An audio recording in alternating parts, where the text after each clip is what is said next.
I always say now is the best time to be unemployed or an entrepreneur because the data is there and the effort is not that great as it used to be. In terms of having to jump on a plane and go and figure out a culture, you're literally finding the footprint of a culture online. So it really irks me when I see ads in Spanish.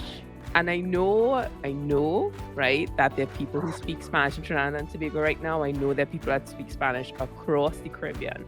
The thing is, my data is really there and it's clear.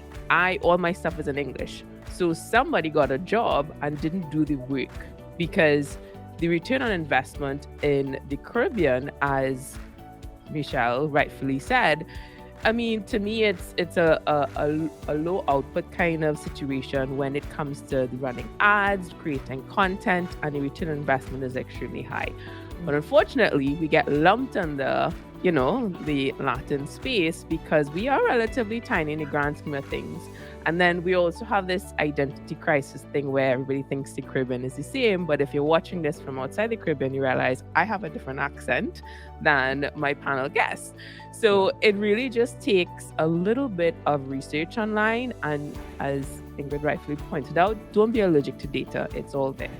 That conversation is one that, because I have Barbados and Trinidad, right? So the background there. But when people think of Trinidad, they think literally of kidnapping. This is even within the Caribbean. So I was in Grenada. They're like, I would never go to Trinidad because they'll get kidnapped. And when you look at what people are searching for internationally in Google Trends when it comes to Trinidad, the first thing that comes up is the media, right? So what sells? Somebody shot somebody trying to get into their house a couple of weeks ago. That makes the front of the page. And literally that is Trinidad Tobago's brand to the world, with just a little hint of their oil. So the question is too, because they themselves, the media, controls how we are seen, and they're fighting with the digital space because, like Ingrid mentioned earlier, it's this legacy company and they're not investing in the infrastructure digitally.